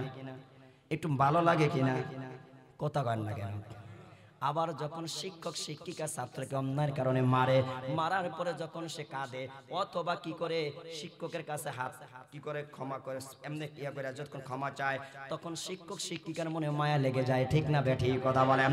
হে আমার যুবক ভাইয়ারা বন্ধুরা আমার, এই ফেরেশতা আমাকে তোমাকে লোহার হাতুড়ি দিয়ে মারবে, কিন্তু অন্ধ হবে কেন? মুহাদ্দিসিনে কেরাম বলেন, ওই ব্যক্তিকে মারার কারণে, ওই ব্যক্তিকে মারার পরে সে কান্না করবে, সে চোখ দ্বারা দেখবে দেখবে না, সে কান্না করবে, কান দ্বারা শুনবে না, যাতে সে ওই কান্না দেখে ওই ব্যক্তির শাস্তি দেখে কলিজা একটু মায়া না লাগে। এই জন্য আল্লাহ তাআলা ফেরেশতাকে অন্ধ বানাবে, এই জন্য আল্লাহ তাআলা ফেরেশতাকে বধির বানাবে। আমাকে তোমাকে হাতুড়ি দিয়ে মারবে, আমি আর তুমি কাঁদবো, চিল্লা চিল্লি করবো, ফেরেশতা শুনবেও না, দেখবেও না, তাই তার কলিজার ভিতরে মায়াও লাগবে না। ঠিক না বেঠিক? হে আমার ভাইয়ারা বন্ধুরা, আমার পঞ্চম নম্বরে আল্লাহ রাসূল বলেছেন তার কবরটা দুই দিক থেকে এমন ভাবে চাপ দিবে। রাসূল বলেন একদিকের হাড়গুলো অপর দিকে চলে যাবে, একদিকের হাড্ডিগুলো অপর দিকে চলে যাবে। ও যুবক ভাই, একটাবার চিন্তা করো, কবরে কি 5টা শাস্তি আমরা সহ্য করতে পারবো? এই জন্য ভাইয়ারা আমার বন্ধুরা, আমার দুনিয়াতে রবের গোলামি করতে হবে। আপনাদের ইমাম সাহেব আসার পরে বয়ান করেছিল ইন্নাল্লাযীনা ক্বালু রাব্বুনাল্লাহ সুম্মা ইসতাকামু তাতানাজ্জালু আলাইহিমুল মালায়েকা। নিশ্চয়ই যারা বলে আমাদের রবকে, একটু আওয়াজ দিয়ে বলেন, আরো জোরে বলেন না আমাদের রবকে। একটু মুসলমানের আওয়াজ দিয়ে বলেন না রবকে। যারা এই কথার উপর অটল অবিচল থাকে, আল্লাহ তাআলা বলেন তাদের মৃত্যুর সময় আরশ আজিম থেকে রহমতের ফেরেশতারা দলে দলে অবতীর্ণ হয়, বলি সুবহানাল্লাহ। ওই ফেরেশতারা এসে বলতে থাকে, হে আল্লাহর বান্দা, তোমার কোনো চিন্তা নাই, তোমার কোনো ভয় নাই, তোমার কোনো টেনশন নাই, তুমি একটা জগৎ থেকে আরেকটা জগতের মধ্যে যাচ্ছ, দুনিয়া ছেড়ে তুমি কবর জগতের মধ্যে যাচ্ছ। ওই কবরের ব্যাপারে তোমার কোনো ধারণা নাই, ওই কবর জগতের ব্যাপারে তোমার কোনো জানা নাই, তুমি ভয়ে আছো, চিন্তা করতেছ। ও যুবক ভাই, তুমি যখন বাংলাদেশের থেকে সৌদি আরব যাও, যাওয়ার আগে একটা টেনশন থাকে, একটা পেরেশানি থাকে, থাকে কি থাকে না? কথা বলেন। ওই দেশটা কেমন জানি, আমার ভাগ্যে জানি কি আছে, নাকি যাওয়ার পরে বিপদে পড়ি, এমন একটা চিন্তা মানুষের ভিতরে থাকে কি থাকে না? আল্লাহ তাআলা বলেন, বান্দা তুমি যদি আমাকে খুশি করে মরতে পারো, আমাকে রব হিসাবে মেনে যদি অটল অবিচল থেকে মরতে পারো, আমি আল্লাহ তোমার মৃত্যুর সময় দলে দলে রহমতের ফেরেশতা পাঠাবো। ওই ফেরেশতা এসে বলবে কি জানেন? আল্লাহ তাখাফু ওয়া লা তাহজানু, তোমাদের কোনো চিন্তা নাই, কোনো ভয় নাই। ও আমার ভাইয়ারা বন্ধুরা আমার, ফেরেশতারা বলবে, বান্দা দুনিয়াতে আমরা যেমন তোমার বন্ধু ছিলাম, আজ মরার পরে কবরও আমরা তোমার বন্ধু থাকবো। চিল্লায়া বলি সুবহানাল্লাহ। তো ভাইয়ারা আমার, বন্ধুরা আমার, বলেন তো, যদি কবরে যাইয়া যদি আমরা রবের পরিচয় দিতে না পারি, ধর্মের পরিচয় দিতে না পারি, নবীর পরিচয় দিতে না পারি, বলেন তো কবরের শাস্তি কয়টা হবে? আরো জোরে বলেন না কয়টা? এই 5টা কথা মনে রাখেন। 1 নম্বরে আগুনের বিচারা, 2 নম্বরে আগুনের পোশাক, 3 নম্বরে জাহান্নামের দিকে রাস্তা, 4 নম্বরে কবরটা সংকীর্ণ হয়ে যাবে, 5ম নম্বরে কবরে একজন অন্ধ ফেরেশতা নিযুক্ত হবে। চিল্লায়া বলি না আউযুবিল্লাহ। কয় প্রকার শাস্তি বলেন না? কয় প্রকার? যদি প্রশ্নের উত্তর কয়টা দিতে না পারি, বলেন না কয়টা? আর যদি 3টা প্রশ্নের জবাব দিতে পারি, কবরে পুরস্কার দেওয়া হবে 5টা। কয়টা? জবাব দিতে না পারলে শাস্তি কয়টা? আর জবাব দিতে পারলে পুরস্কার কয়টা? এই 5 পুরস্কারের কথা বলার আর সময় নেই ভাইয়ারা আমার। তাহলে আমি যে আলোচনা শুরু করছিলাম, সে আলোচনা শেষ করা আর সম্ভব নয় ভাইয়ারা, রাত্র অনেক হয়ে গেছে। জান্নাতের আলোচনা বিশাল, জাহান্নামের আলোচনা বিশাল। জান্নাত কেমন, জান্নাতের নিয়ামত কেমন, জান্নাতের খাবার কেমন, জান্নাতের পানীয় কেমন, জান্নাতীদের বয়স কত হবে, জান্নাতীদের পোশাক কেমন হবে, জান্নাতীদের শারীরিক গঠন কেমন হবে, জান্নাতীরা লম্বা কেমন হবে, সেই বিষয়ে আলোচনা করতে গেলে অনেক লম্বা সময়ের প্রয়োজন। তারপরে কি কি কর্ম করলে জান্নাতে যাব, কি কি কর্ম করলে আমরা জান্নাতে কি কি নিয়ামত পাবো, সেই বিশাল আলোচনা, সেদিকে যাওয়ার সময় নেই। আর একটা বিষয় হলো জাহান্নাম। জাহান্নাম কেমন, শুধু সামান্য একটু আপনাদেরকে আভাস দিচ্ছি। জাহান্নাম কিসের তৈরি, জাহান্নামে কি কি শাস্তি হবে, জাহান্নামীদের খাবার কেমন হবে, জাহান্নামীদের পানীয় কেমন হবে, জাহান্নামীদের পোশাক কেমন হবে, জাহান্নামীদের অবস্থা কেমন হবে, জাহান্নামীদের শারীরিক গঠন কেমন হবে, সেই বিষয়ে আলোচনা করার সময় নেই। এমনকি জাহান্নামে কি কি কর্ম করলে জাহান্নামে যাওয়া লাগবে, কে কোন জাহান্নামে থাকবে। আমরা জানি জাহান্নাম কয়টা? 7টা। 7 শ্রেণীর মানুষের জন্য আল্লাহ তাআলা 7টা জাহান্নাম তৈরি করেছেন। কে কোন জাহান্নামে থাকবে সেদিকে যাওয়ার সময় নেই, সময় শেষ। আমাকে পিছন থেকে 2বার কিন্তু সংকেত দেওয়া হয়েছে, হুজুর মুনাজাত করে দেন। রাত্র অনেক হয়ে গেছে, আমিও আলোচনা বাড়াইতে চাই নাই। এখনই আমরা মুনাজাত থেকে দিকে যাচ্ছি।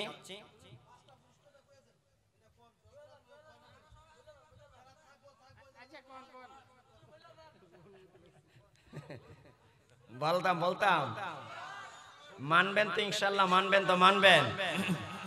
কথা বলেন না, মানবেন না? সংক্ষিপ্ত বলতে গেলে কমসে কম 10 মিনিট সময় দিতে হবে। কয়টা পুরস্কার বলেন তো? মানবেন এই 5টা পুরস্কারের কথা বললে? এই প্রস্তুতি নেবেন যে আমি আজকের থেকে কবরে যে 5টা পুরস্কার পেতে চাই, এই প্রস্তুতি সবাই নেবেন তো ইনশাআল্লাহ? সেই কারা কারা নেবেন দুইটা হাত তুলে আল্লাহকে দেখান। লিল্লাহি তাকবীর, লিল্লাহি তাকবীর। সকলে হাত নামান। ভাইয়েরা আমার, বন্ধুরা আমার, আল্লাহ নবী স্পষ্ট ভাষায় জানিয়ে দিচ্ছেন, ইয়াতিহি মালাকানে ফায়ুজলিসানিহি ফায়াকুলানে লাহু মার রাব্বুকা ফায়াকুলু রাব্বি আল্লাহ ফায়াকুলানে লাহু মা দীনুকা ফায়াকুলু দীনি আল ইসলাম ফায়াকুলানে মান হাদার রাজুল ওয়াল্লাযী বুইতা ফীকুম ফায়াকুলু হুয়া মুহাম্মাদুর রাসূলুল্লাহ সাল্লাল্লাহু আলাইহি ওয়াসাল্লাম। হে আমার ভাইয়ারা, বন্ধুরা আমার, মানুষ মারা যায়, মারা যাওয়ার পরে যখন তাকে গোসল দিয়া কাফন পরিধান করায়া জানাজার নামাজ পড়ে যখন কবর করা হয়, কবরে যখন তাকে দাফন করে চলে আসে, রাসূল বলেন তখন তার কবরে দুইজন ফেরেশতা আসে। কয়জন? একটু আওয়াজ দিয়ে বলেন। মুনকার নাকির অপরিচিত দুইজন ফেরেশতা আসে। রাসূল বলেন এসে তাকে ফায়ুজলিসানিহি, তাকে বসায়। কি করে? খুব মনোযোগ দিয়ে শুনে কথা বলেন, একটু অন্তরে কল্পনা করেন, চিন্তা করেন। মরার পরে কবর দিয়ে যখন চলে আসবে, দুইজন ফেরেশতা এসে আমাদেরকে কি করবে? এবার কথা বলেন না কেন? সবাই বলেন কি করবে? ওই সময় অবস্থাটা কেমন হবে? তাও মুস্তাদ আহমদের বর্ণনায় আসছে, ক্বালা রাসূলুল্লাহ সাল্লাল্লাহু আলাইহি ওয়াসাল্লাম, ইদা উদখিলাল মাইয়িতুল কবরা মুসতিলাত লাহু শামসু ইনদা গুরুবিহা ফায়াজলিসু ইয়ামসাকু আইনাইহি ওয়া ইয়াকুলু দাউনি উসাল্লি। একটু মুসলমানের আওয়াজ দিয়ে চিল্লায়া বলেন না সুবহানাল্লাহ। নবীজি বলেন যখন মৃত ব্যক্তিকে কবরে দাফন করা হয়, দাফন করার পরে যখন দুনিয়ার মানুষগুলা দুনিয়াতে চলে আসে, রাসূল বলেন ওই সময় তার কবরে যখন দুইজন ফেরেশতা আসে, এসে তাকে বসায়। রাসূল বলেন যখন মৃত মানুষটা কবরের মধ্যে উঠে বসে, হে যুবক ভাইরা লক্ষ্য করে, রাসূল বলেন ওয়ায়ামসাহু আইনাইনে ওয়ায়ামসাহু আইনাইগে। আল্লাহ রাসূল বলেন ওই মৃত ব্যক্তিরা যখন তার কবরের মধ্যে শোয়ার থেকে উঠে বসবে, তখন সে তার আঙ্গুল দিয়ে চোখগুলা ডলতে থাকবে। সুবহানাল্লাহ, সুবহানাল্লাহ। এই দুনিয়াতে মানুষ ঘুম থেকে জাগ্রত হওয়ার পরে যখন আঙ্গুল দিয়া চোখগুলা ডলে, রাসূল বলেন কবরের ভিতর এই মৃত মানুষটাকে যখন ফেরেশতারা উঠায়া বসাবে, বসানোর সময় সে তার আঙ্গুল দিয়া চোখগুলা ডলতে থাকবে। চিল্লায়া বলি সুবহানাল্লাহ। নবী বলেন ওই সময় তার কবরের দৃশ্যটা কেমন হবে? যুবক ভাইরা একটাবার চিন্তা করো। পশ্চিম আকাশে সূর্য ডুবার আগের অবস্থাটা যেমন হয়, আল্লাহ রাসূল বলেন প্রতিটা মৃত মানুষের কবরের অবস্থা তেমনই হবে। যখন ফেরেশতারা প্রশ্ন করতে আসবে তোমার রবকে, তোমার দ্বীন কি, তোমার নবীকে, ওই সময় কবরের অবস্থাটা কেমন হবে?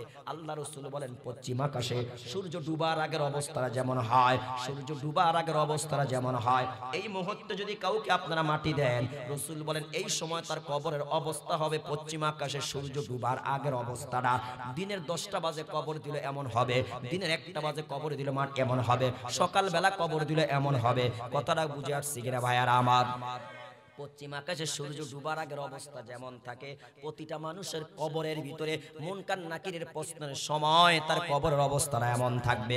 আল্লাহর নবী বলেন ভাইয়ারা আমার, একটু মনোযোগ দিয়ে শুনেন। ফেরেশতারা তাকে উঠাইলো, উঠানোর সময় সে কি করলো? আঙ্গুল দিয়ে চোখগুলা ডললো। উঠার পরে যখন সে পশ্চিম দিকে তাকাইবে, তাকানোর সময় দেখবে পশ্চিম আকাশে সূর্য ডুবে যাচ্ছে।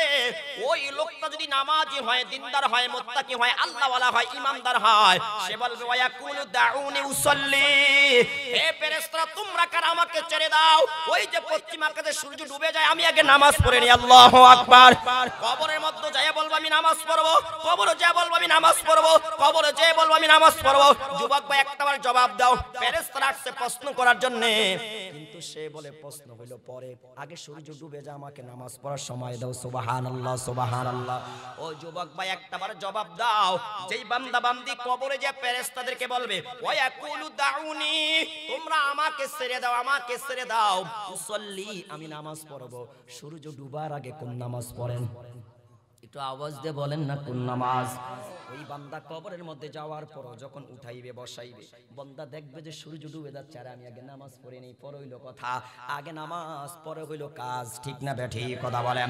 ও যুবক ভাইয়ের একটা বার জবাব দাও, যেই বান্দা কবরে যে বলবে আমাকে ছেড়ে দাও আমি আগে নামাজ পড়ে নেই, তুমি বলো তো প্রশ্ন তিনটা নয় যদি 3 লক্ষ প্রশ্ন করে জবাব দিতে পারবে কি পারবে না?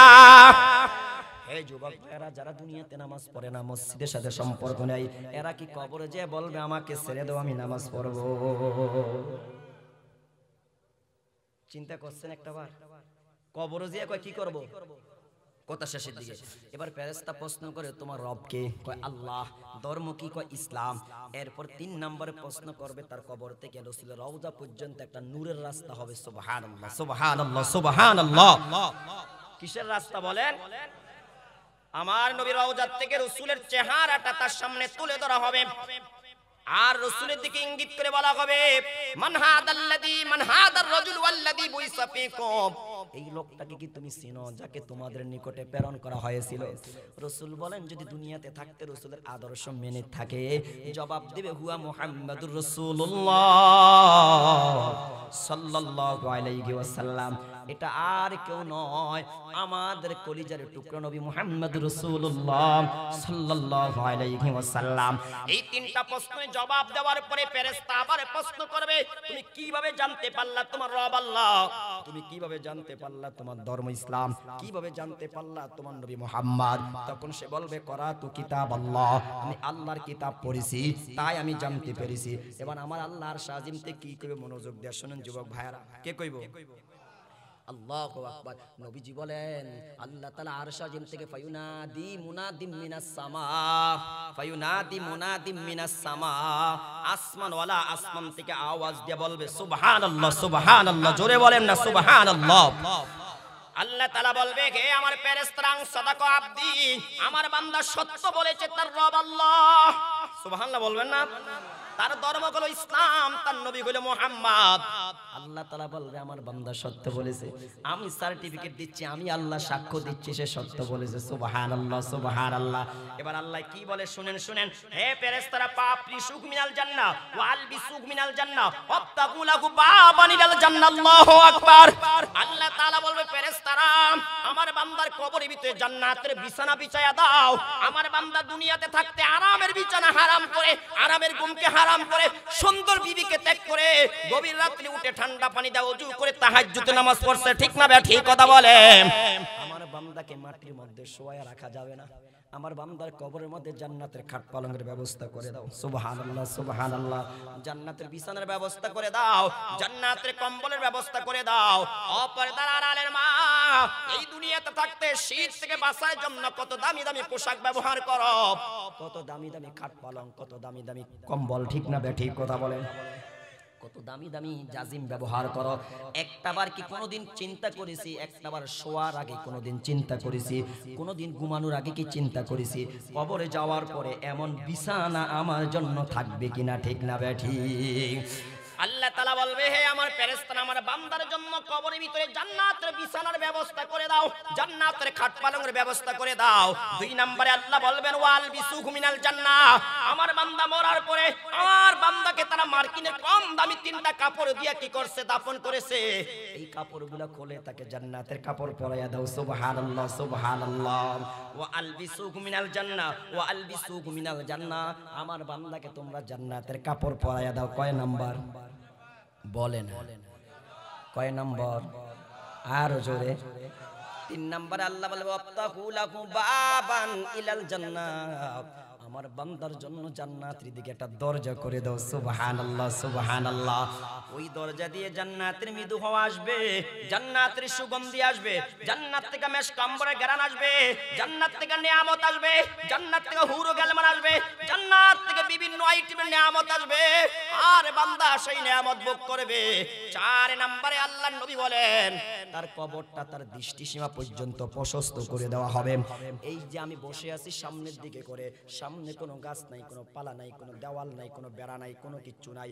রাসূল বলেন তার দৃষ্টি যতদূর যায় ততদূর পর্যন্ত সামনে খোলা, ডাইনে যতদূর যায় ততদূর পর্যন্ত তার কবরটা খোলা, বামে যতটুকু যায় ততটুকু পর্যন্ত তার কবরটা খোলা, পিছনের দিকে যতদূর যায় পিছনের দিকে তার কবরটা ততটুকু প্রশস্ত হয়ে যাবে। চিল্লায়া বলি সুবহানাল্লাহ। পঞ্চম নম্বরে আল্লাহ রাসূল বলেন তার কবরের ভিতরে সুন্দর আকৃতি, সুন্দর পোশাক পরিহিত একজন যুবক চলে আসবে। তখন ওই ব্যক্তি কি বলবে জানেন? মান আনতা, এই তুমি কে? তুমি কইতো নারছো, ব্যাপার কি? তুমি আমার কবরের মধ্যে অপরিচিত, তুমি কে? তুমি কইতো নারছো, তোমার বাড়ি কই, ব্যাপার কি, পরিচয় কি? ওই যুবক তখন জবাব দিবে আল্লাহু আকবার, আনা আমালুকা সালিহ, ও বান্দা আমি হইলাম তোমার নেক আমল। চিল্লায়া বলি সুবহানাল্লাহ। তুমি দুনিয়াতে থাকতে নেক আমল করেছিলে, সেই নেক আমলকে আল্লাহ তাআলা আজকে একটা যুবকের সুরত দিয়ে তোমার কবরে পাহারাদারি করার জন্য তোমার বডিগার্ড হিসাবে আল্লাহ তোমার কবরে পাঠিয়ে দিচ্ছে। সুবহানাল্লাহ। তখন ওই ফেরেশতার যুবক বলবে নাম কানাউমাতিল আরুস, বান্দা হে বান্দি হে আজকে তুমি কবরে ঘুমাও। ওই দুনিয়াতে থাকতে বাসর রাতে স্বামী স্ত্রী যেইভাবে আনন্দ করে ঘুমাইছে আজকে তুমি কবরে সেইভাবে ঘুমাও। আমার আল্লাহ তোমাকে কিয়ামতের দিন জাগাইবে। চিল্লায়া বলি সুবহানাল্লাহ। কয়টা পুরস্কার একটু আওয়াজ দিয়ে বলেন। জান্নাতের বিছানা, জান্নাতের পোশাক, জান্নাতের দিকে রাস্তা, কবরটা দৃষ্টিসীমা পর্যন্ত প্রশস্ত হবে। পঞ্চম নম্বরে তার কবর একটা বডিগার্ড থাকবে। চিল্লায়া বলি সুবহানাল্লাহ। কয়টা হইলো পুরস্কার? বলেন না কয়টা? যুবকের একটু আওয়াজ দিয়ে বলেন পুরস্কার কয়টা, শাস্তিও কয়টা? এবার বলেন কোনটা গ্রহণ করবেন? কি পুরস্কার গ্রহণ করবেন না শাস্তি গ্রহণ করবেন? কোনটা? তাহলে কাজ কয়টা মনে রাখেন? 3টা। রবকে মানতে হবে ব্যক্তিগত জীবনে, পারিবারিক জীবনে, সামাজিক জীবনে, রাষ্ট্রীয় জীবনে, আন্তর্জাতিক জীবনে, রাজনৈতিক জীবনে, ব্যবসা বলেন, বাণিজ্য বলেন, সব জায়গায় সবখানে রবের বিধান মানতে হবে। এমন হলে হবে না মসজিদে রবকে মানবো আর রাজনীতি করতে যে রবের বিরুদ্ধে স্লোগান দিব, তাহলে কবরে যে মুখ দ্বারা আসবে না যে আমার রব আল্লাহ। 2 নম্বরে ধর্মকে